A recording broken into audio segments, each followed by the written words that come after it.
할렐루야. 오늘은 오직 믿음, 오직 말씀이라는 주제를 가지고 신명기 8장 1절에서 10절의 말씀으로 은혜를 나눠보고자 합니다. 요즘 팬데믹 이후에 많은 이들에게 현실이 참 어렵습니다. 대부분 경제적인 상황이 어렵다 보니까 믿음이 있는 사람들도 이 상황을 쉽게 넘기기가 힘든 분들도 있습니다.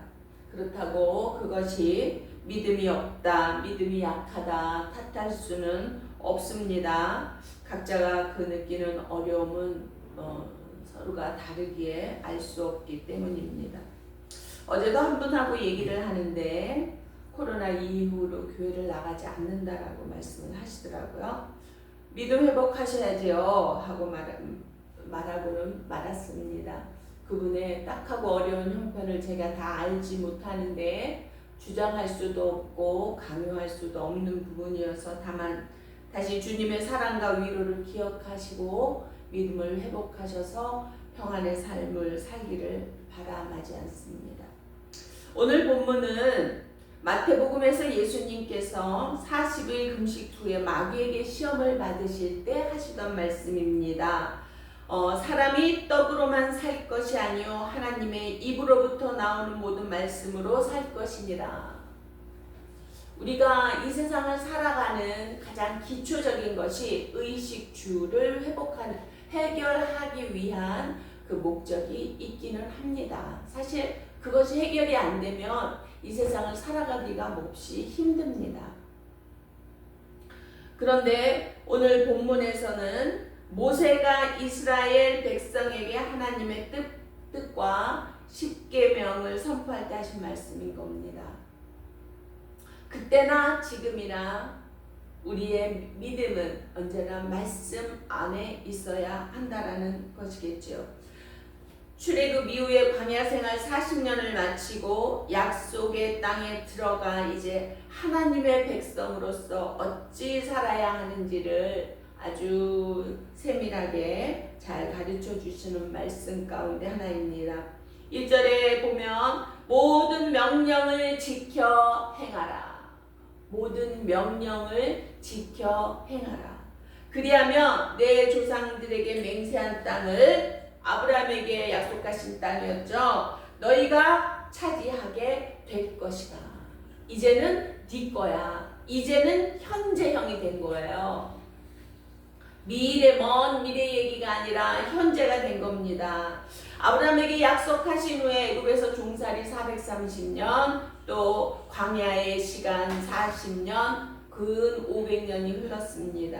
이제 마지막으로 아브라함에게 말씀하셨듯이 내 후손이 들어갈 것이라 하지 않고 너희가 그 땅을 차지할 것이라고 말씀하십니다.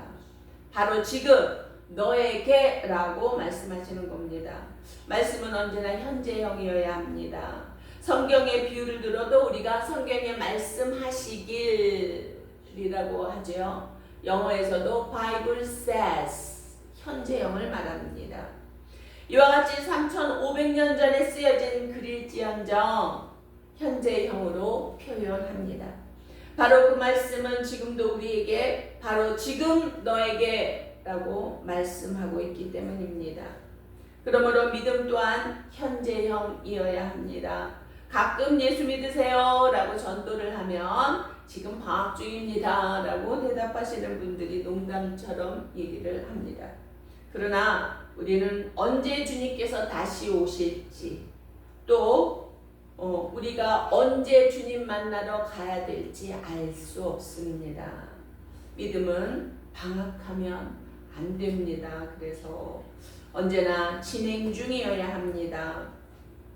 신명기 5장 3절에 보면 모세가 이스라엘 백성을 향하여 이렇게 외칩니다. 이 언약을 여호와께서 우리 열조와 세우신 것이 아니요 오늘날 여기 살아있는 우리 곧 우리와 세우신 것이라. 이런 말씀을 하세요. 이 언약은 그 3500년 전에 이스라엘이 하신 게 아니라 믿음을 가지고 주님 앞에 믿음으로 살아가는 우리 지금 살아있는 우리에게 하신 말씀인 겁니다. 지금 이 시간에도 여기 예배드리는 모든 우리에게 하시는 말씀인 줄 믿습니다. 또한 하나님께서 약속하신 땅을 차지하기 위해서는 반드시 조건이 있습니다. 그것은 바로 내 명령을 지키면, 1절에 나온 말씀이죠. 너희가 내 명령을 지키면 이와 같으리라라는 겁니다. 우리가 이 세상에서 한 나라의 국민으로 살아갈 때도 그 나라로부터 보호를 받고 권리를 누리기 전에 먼저 책임과 의무를 다해야 합니다. 세금도 내야 되죠. 또 우리 살아가는 규범과 질서를 지켜야 되지요. 또 의무, 국방의 의무를 다해야 되지요. 해야 할 일들이 있습니다. 책임과 의무를 다하지 않을 때는 오히려 불이익을 당하고 권리를 주장할 수 없게 되는 상황입니다. 하물며 영원한 나라의 백성으로 살아가는 우리로서는 하나님의 법과 명령을 절대 따라야 한다는 겁니다. 그런데 그에 따른 결과 그리고 열매는 인간의 스케일로서는 할 수 없는, 하나님께서 하시고자 하는 그 결론은 누구도 상상할 수 없는 것입니다. 그것이 오늘의 본문에서 보면 바로 나라 없는 이스라엘에게 땅과 나라를 주신 것입니다. 그러나 그것을 주시기 전에 그의 합당한 믿음을 가지고 있나 반드시 흔들어 보시는 하나님이시라는 겁니다. 2, 3절 보겠습니다.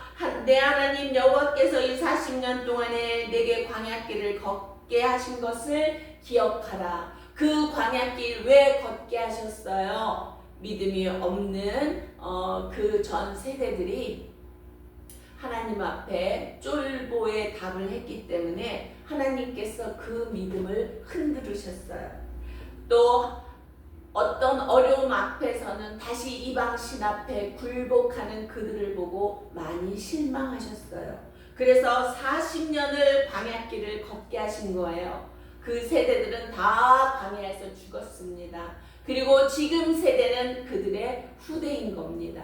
그러니 그 광야길을 걷게 한 하나님이심을 기억해라. 다시는 그런 일이 없게 해라. 그리고 내 명령을 행하라 라는 말씀인 겁니다. 이는 너를 낮추시며 너를 시험하사 내 마음이 어떠한지 그 명령을 지키는지 지키지 않는지 알려 하심이었다. 그렇게 말씀하시고 있습니다.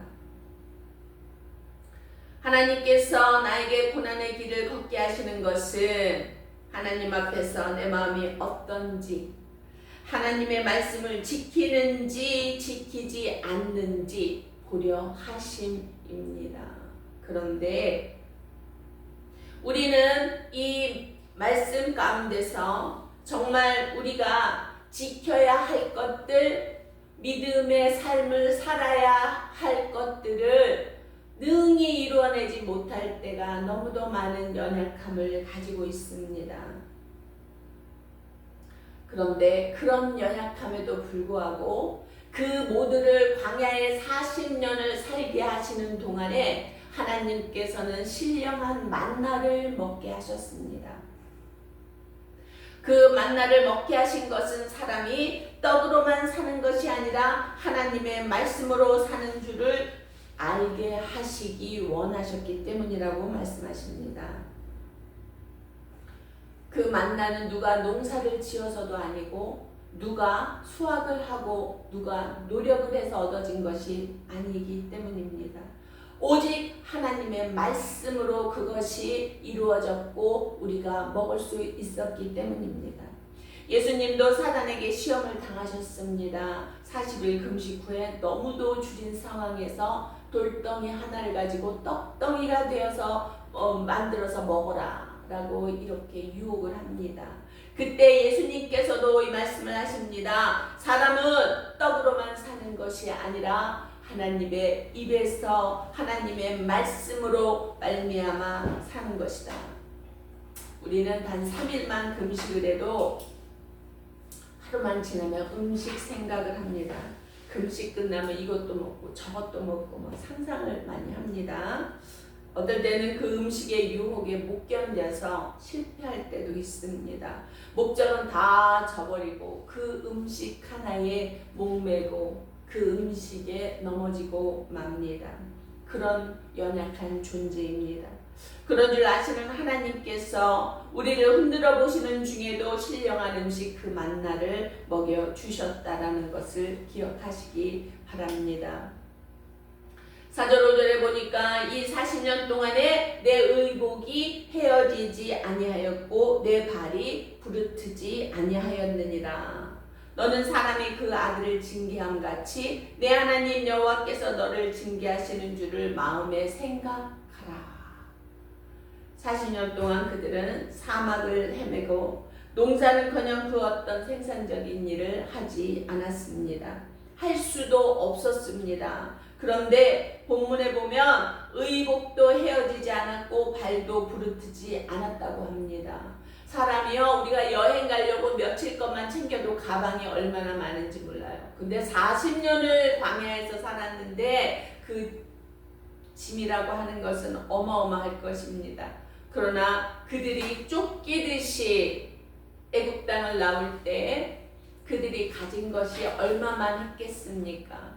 그런데 그들은 40년을 그 모습으로 살았더라는 겁니다. 이스라엘의 그때 당시 그들의 신발은 샌달이 우리가 지금 말하는 샌달이었습니다. 그 신을 신고 40년을 걸었습니다. 그런데 발이 부르트지도 않았다는 겁니다.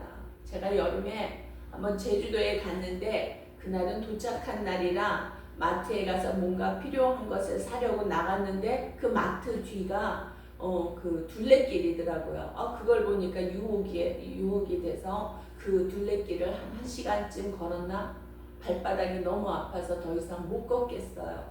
그래서 돌아와서 보니까 물집이 잡혔더라고요.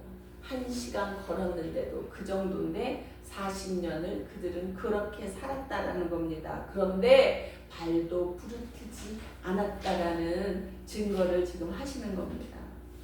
그러나 그것은 훈련이지 죗값이 아니게 그 고난을 이겨낼 위로와 보호를 하신 것입니다. 참 저도 힘든 세상 살았고 지금도 녹록지는 않지만 돌아보면 어떻게 여기까지 왔나라고 정말 감격하고 감사할 때가 가끔 있습니다. 우리나라 속담에 미운 자식 떡 하나 더 주고 고운 자식 매 하나 더 준다 라는 말이 있습니다. 그 말뜻은 사랑하는 자녀가 잘 되게 하기 위해서 채찍질을 아끼지 않는다는 겁니다. 가끔 예수 믿는다고 왜 그러고 살아 라는 비판적인 그런 비웃음을 살 때가 있습니다. 그럴 때면 나의 믿음이 성숙지 못해서 아직도 이 자리에 있는 제가 오히려 하나님 앞에 죄스럽고 부끄러워서 참 마음이 많이 아프고 쓰릴 때가 있습니다. 그럼에도 불구하고 아직도 내 안에 소망이 사라지지 않는 것은 나를 기다리시는 하나님의 사랑을 확신하기 때문입니다. 그 사랑을 이루도록 달려나가기를 원합니다. 6절 이하 보겠습니다. 내 하나님 여호와의 명령을 지켜 그의 길을 따라가며 그를 경외할지니라. 내 하나님 여호와께서 너를 아름다운 땅에 이르게 하시나니 그곳은 골짜기든 산지든 시내와 분천과 샘이 흐르고 시내도 있고 옹달샘도 있고 그냥 용수라 그러죠. 막 솟아오르는 물들이 흐르고 밀과 보리의 소산지요 포도와 무화과 석류와 감람나무와 꿀의 소산지라. 아주 먹을 것이 천지빛깔입니다. 그렇게 넘치고 풍부한 땅일 것이라는 겁니다. 내가 먹을 것에 모자람이 없고 내게 아무 부족함이 없는 땅이며 그 땅에 돌은 철이요 산에 가서는 동을 채취할 것이다. 내가 먹어서 배부르고 내 하나님 여호와께서 옥토를 내게 주셨으므로 말미암아 그를 찬송하리로다. 지금 너무 뭐 하나를 지켰더니요, 하나님 말씀 하나 지켰더니요, 하나님이 명령하신 그것을 지켰더니 이와 같이 주실 것이라는 겁니다. 하나님의 말씀을 따라 살면 적과 꿀이 흐르는 땅으로 인도하실 뿐만 아니라 그 땅은 돌이 철이고, 그리고 산에 가면 동을 막 그냥 캔대요. 호미로 파면 그냥 동이 굴러나와요. 지금 모세가 이 글을 쓸 때가 청동기 시대입니다. 곧 철의 시대가 도래할 겁니다. 지금 그때 시기쯤이에요. 그들이 철의 그 청동기 시절에 사람들의 빈부의 차가 시작되기 시작했답니다. 지혜로운 사람은 그 청동을 이용을 해서 기구를 만들어서 농사를 더 효율적으로 지어서 부를 축적해 나갔다는 거죠. 부지런하고 지혜로운 자는 그 하나님이 주신 만물들을 이용해서 부를 축적하며 계급 사회가 되어지는 그 시점이었다고 합니다. 그와 같은데 그것을 하나님께서 너희가 내 명령을 지키면 이와 같이 주리라라는 말씀으로 약속하신 거예요. 할렐루야. 우리가 이 땅에서도 지금 이 시점에서도 하나님의 말씀을 따라 살면, 오직 믿음, 오직 말씀으로 살아갈 때 하나님께서 주실 줄 믿습니다. 요즘 금속값, 금값이죠. 구리값 아주 금값입니다. 그러니 그 부는 정말 가히 짐작할 수도 없는 것입니다. 그러나 그것이 다가 아니라 우리가 살아가며 하나님을 믿는 믿음 안에 있는 것, 이것이 허상이 아니라는 겁니다. 그 약속을 말씀하시는 거예요. 영원한 천국은 약속이고 이 땅에서도 마음껏 누리고 베푸는 삶을 살게 하신 겁니다. 그런데 우리 모두가 그렇게 마음껏 누리고 베풀고 살고 있습니까? 아니요가 맞는 답일 겁니다. 물론 그렇게 사는 사람들 있습니다. 그 믿음을 우리가 본받아야 할 것입니다. 그럼 왜 아닐까요? 바로 믿음입니다. 오직 믿음, 오직 은혜, 오직 성경, 말씀인 겁니다. 이것은 1517년에 약 500년 전에 마틴 루터가 종교 개혁을 일으키면서 이 정신으로 그 뜻을 이룬 것입니다. 오직 믿음, 오직 은혜, 오직 성경. 그때 당시 성경은 제사장들이 마음대로 지 입맛대로 법을 만들고 고쳐서 자기네 주머니에 착복하던 시절이었어요. 그것을 이래선 안 되겠다 하고 개혁을 한 것이 성경을 전부 집필을 해서 모든 평신도도 다 성경을 읽을 수 있게 발굴을 한 거예요. 편찬한 거예요. 그래서 그때 마틴 루터가 죽을 위기에 있었는데 하나님의 크신 은혜로 살아난 그 얘기는 다음에 하겠습니다. 그런 일들이 있어서 그 500년 전에 종교 개혁이 일어나고 기독교가 살아나서 리폼 철치가 생긴 겁니다. 그리고 우리가 그 믿음으로 계승해서 내려오고 있는데 아직 오직 믿음, 오직 은혜, 오직 성경, 오직 예수가 잘 안 되고 있다라는 겁니다. 이제 마틴 루터가 종교개혁을 하고 500년의 시간이 흘렀는데 이제 우리는 이 땅에 하나님 나라를 이루어내야 하겠습니다. 하나님의 자녀됨을 자랑스럽게 살아야 되지 않겠습니까? 우리의 삶을 통하여 세상의 천국을 볼 수 있도록 살아야 되지 않겠습니까? 저는 제가 너무 종종 얘기하는 것 같은데 션이라는 그런 연예인이죠. 그 사람의 그 삶의 행적을 보면서 부끄럽고 참 부럽기도 하고 그런 그 큰 그릇됨을 보면서 그의 마음가짐을 보면서 많이 배웁니다. 그의 헌신과 그리고 베풀고 나누는 그 사랑의 마음은 참 본받을 만한 그런 삶이더라고요. 그래서 그의 그 나눔의 삶을 보면 그렇다고 그가 다 나누었으니 궁핍하다 결코 그렇지 않습니다. 오히려 하나님께서 성경에 약속하시기를 나누고 베푸는 자의 그 손길은 결코 메마름이 없다라고 말씀하세요. 그 후손도 풍족하리라고 말씀하십니다. 오히려 나누고 베풀 때 더 풍족하고 넉넉해짐을 체험하시는 삶이시기를 바랍니다. 너무 힘든 시간이지만 너무 떡만 바라보며 살아가는 그런 삶이 되지 않기를 바랍니다. 오히려 그럼에도 불구하고의 신앙으로 하나님의 말씀으로 살아가시기 바랍니다. 이 한 주간도 오직 예수, 오직 은혜, 오직 성경, 오직 믿음, 오직 말씀의 믿음으로 승리하는 저와 여러분 되시기를 주님의 이름으로 축복합니다.